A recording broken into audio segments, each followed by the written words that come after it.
trained Jewish doctors working beyond the frontiers of accepted medicine. They were obviously very, very close. The fact that they lived in different cities, Vienna and Berlin, allowed them to correspond and at the same time, almost paradoxically, prevented them getting too close, or one might better say, seeing too much of the truth about one another. For years, the two men corresponded regularly, exchanging ideas, thoughts, and findings. But their relationship also turned sour. In 1903, the two men met for the last time. Fliess by then had every good reason to suspect Freud's ingenuousness, to fear that Freud was intent on plagiarizing him, or more bluntly, stealing from Fliess a theory of bisexuality, which by then Fliess had been working on for nearly 4 years. And Fliess declined the invitation to go on this hiking exhibition, convinced that Freud had a plan to lure him to his death. Freud confessed, "An intimate friend and hated enemy have always been necessary requirements of my emotional life." Loss and loneliness seemed to play a large part in the life of Sigmund Freud. He was mourning his father, who died in 1896, while he was writing The Interpretation of Dreams. This book has a subjective significance for me personally, a significance which I only grasped after I had completed it. It was, I found, a portion of my own self-analysis, my reaction to my father's death, that is to say, to the most important event, the most poignant loss of a man's life. Many of the dreams and the interpretation of dreams that he discusses, and many of the themes that he discusses, are dreams and themes about how do you live with loss? How do you make sense of the past when elements of the past are going to disappear from your life, and how do you retain them in some form that's meaningful? Mothers and fathers play a huge role in Freudian analysis. Although he changed his mind a number of times about specifics, Freud was certain that boys' and girls' relationships to their parents were crucial to development, sexually and psychically. He believed the full emancipation of women would mean the end of an ideal. After all, he concluded, nature has destined women, through beauty, charm, and sweetness, for something else. There's a lot of emphasis been put on Freud's diminishing women by talking about penis envy. Freud was wrong about women in a number of ways, and in one aspect of his being wrong was that he saw mothers as entirely benign. Otto Rank said that essentially that Freud knew no mother other than the good mother. He was afraid to say anything critical because of his own anxieties around his own mother, and that whenever he approached that subject, he veered off.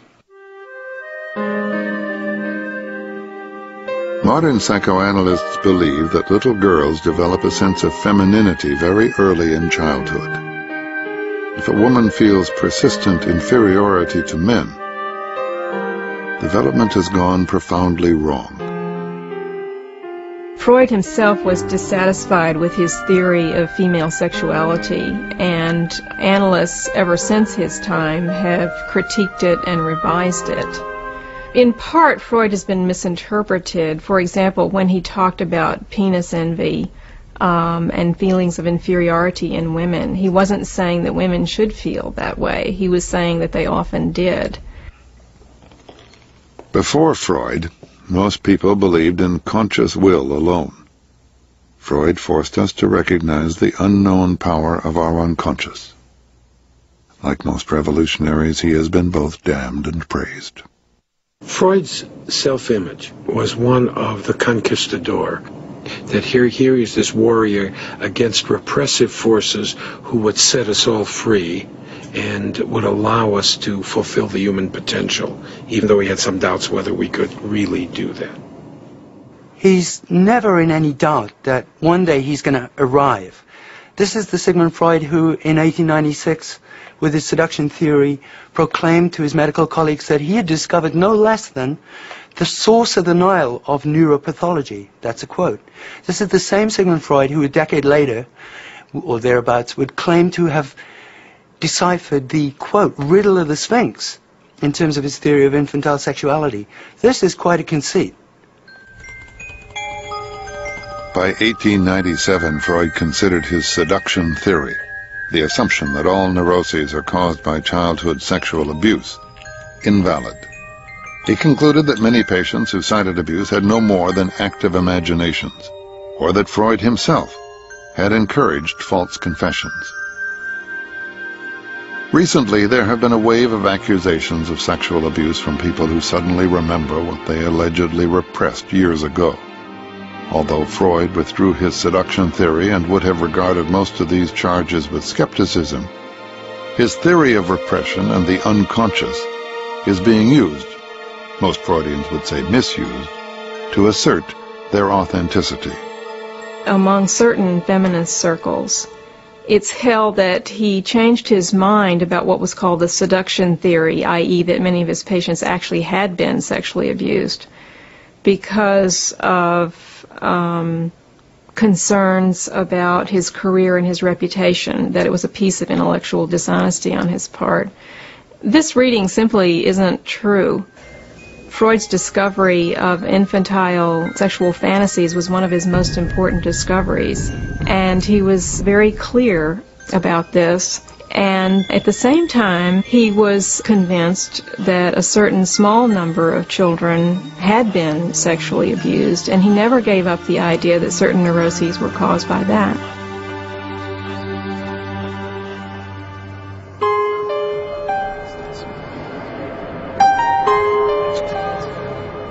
The study of Freud is sometimes considered more of a religion than a science, and yet when measured against scientific findings, at least some of Freud's theories hold true. Everybody dreams, probably. Although many of us forget them, during a normal night's sleep we dream for about 1/5 of the time. Our most vivid dreams come to us during REM, rapid eye movement sleep. They can be as intense and emotional as real-life experiences.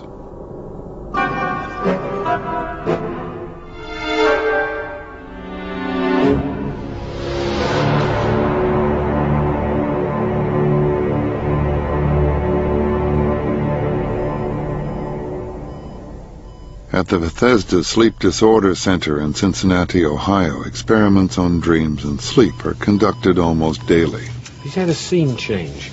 You know, like he's gone from one room to another, or the whole theme and place of the dream has changed. I think patients are attached to electrodes which measure various impulses, including REM. EEG readings, which record the electrical activity of the brain, show that these periods of rapid eye movement correspond with particular brain rhythms.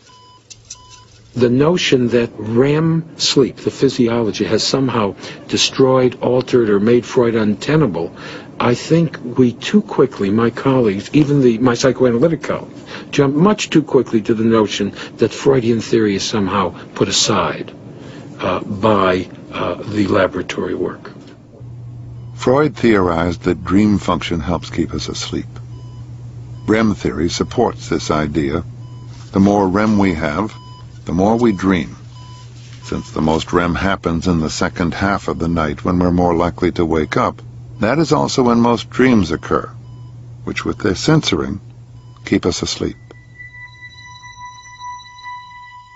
I dreamt I was high up in an apartment building watching a volcano erupt, when suddenly I heard a terrible noise, and I looked out and saw a huge tidal wave coming. And at that moment I suddenly thought, my children, and I turned around and saw each of my 3 children being swept out of the building.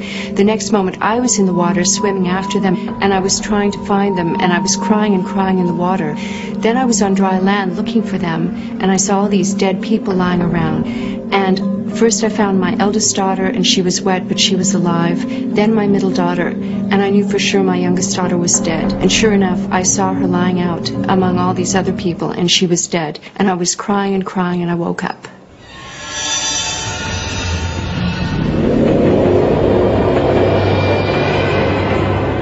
The next giant of dream interpretation was Carl Jung, at first an ardent disciple of Freud.